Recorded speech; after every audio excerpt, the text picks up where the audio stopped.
Hey everyone, welcome to Soy on Sazón. I'm Josephina and today we're in the kitchen learning to make some beef chorizo. I have gathered all of my ingredients here and I learned to make this literally a week ago. I really badly have wanted to learn this for a long time, but for some reason I found it really intimidating. And as usual with most things, once I actually put my hands in it and did it, it's so simple and so easy. So I'm hoping you guys are gonna give it a try too. So to start, I'm gonna take my 3 different kinds of peppers here. I've got 2 chile ancho,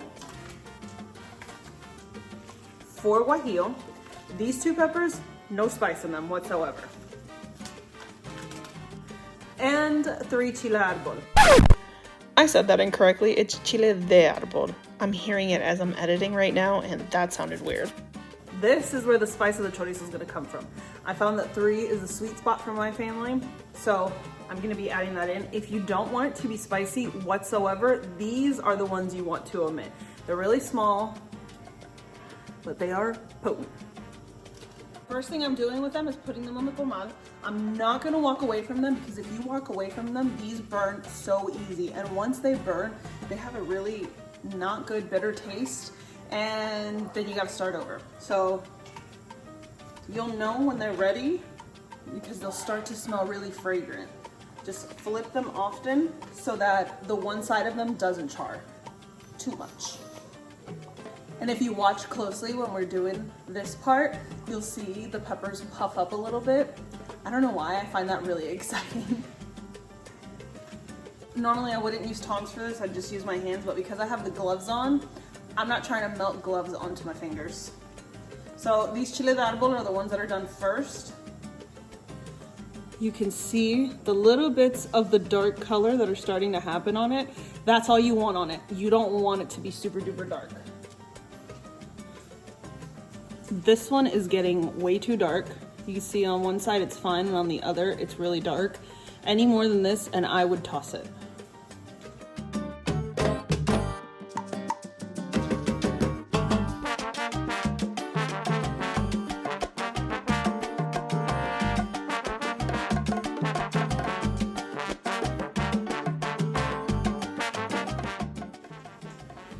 And now I'm gonna take these, you can see how they got a little bit darker, but they're not like burnt. I'm gonna take the tops off, and I'm not gonna do it right here because then I'll have seeds all over my floor, but I'm gonna split it down the side and remove the seeds out of all of these.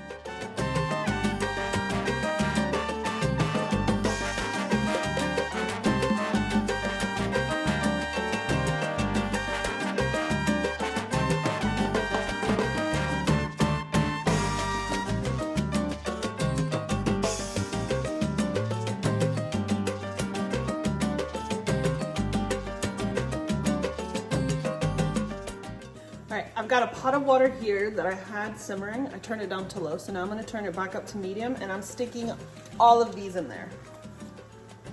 And these are gonna be in there anywhere between 5 to 10 minutes, just until they are all super soft. I wanna be able to puree this to where it's completely smooth so that when I mix it into the beef, you don't see any of the little chunks. That's the reason why I took the seeds out, because if I didn't, there were gonna be tiny little seeds all over that and I just didn't want that. In the meantime, that those are simmering away and getting nice and soft, in this blender cup, I'm gonna add all of the rest of the ingredients before I add in those peppers. 1/4 of an onion, 6 cloves of garlic. I've got some fresh oregano here. You can use dried if that's what you've got. Some black peppercorns. This is the tiniest amount of cloves. If you go heavy on this, you will taste this more than you taste anything else, but it is necessary. So I literally do 1/8 of a teaspoon, which would probably be equivalent to like 2 cloves if you have them whole. So just 1/8 of a teaspoon. Some coriander, some ground cumin, some ground anatto or achiote. If you don't have this, you can substitute paprika for this.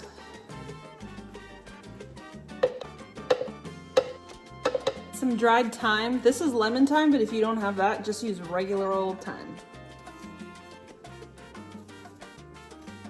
2 bay leaves. and some cinnamon sticks. So I break off a piece that's about 1 inch, so I just kind of measure like the top part of my thumb, and that's how big of a piece I want for this 1 pound. Some salt to taste. And the last ingredient before I add in the peppers is some apple cider vinegar. Okay, the peppers were in here for about 10 minutes. And you can see how soft and squishy they are. So all of these are gonna go directly into the blender cup.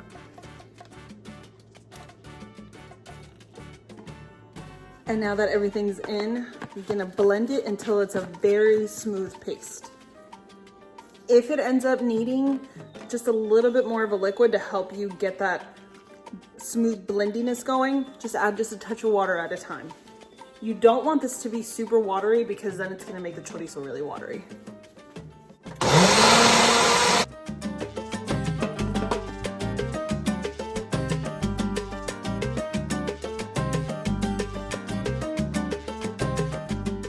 I'm gonna be adding this to some 85/15 ground beef. I got everything that's in here. And now I'm just gonna mix it all in by hand. While you're mixing in, you wanna just grab and squeeze. That way you're making sure that you get that mixture throughout every bit of ground beef that's in there.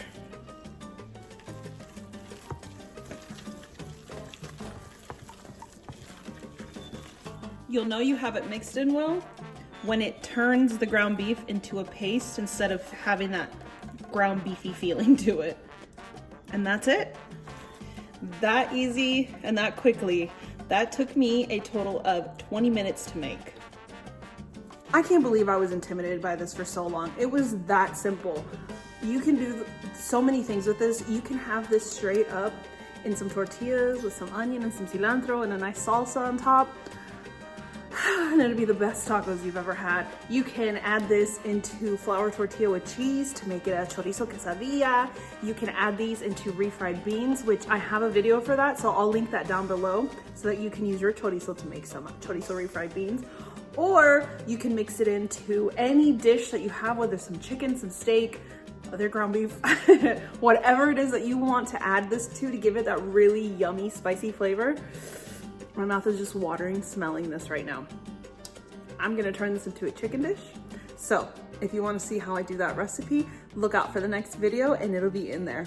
That is it for today's video. I hope you guys enjoyed. If you did, please give it a thumbs up. And I literally just choked on a cough as I was giving you guys my whole exit speech. And if you haven't already, I hope that you're willing to hit that subscribe button and stick around with me on my journey to becoming a homesteader and teaching you how to make Mexican food from scratch. I'll see you in the next one.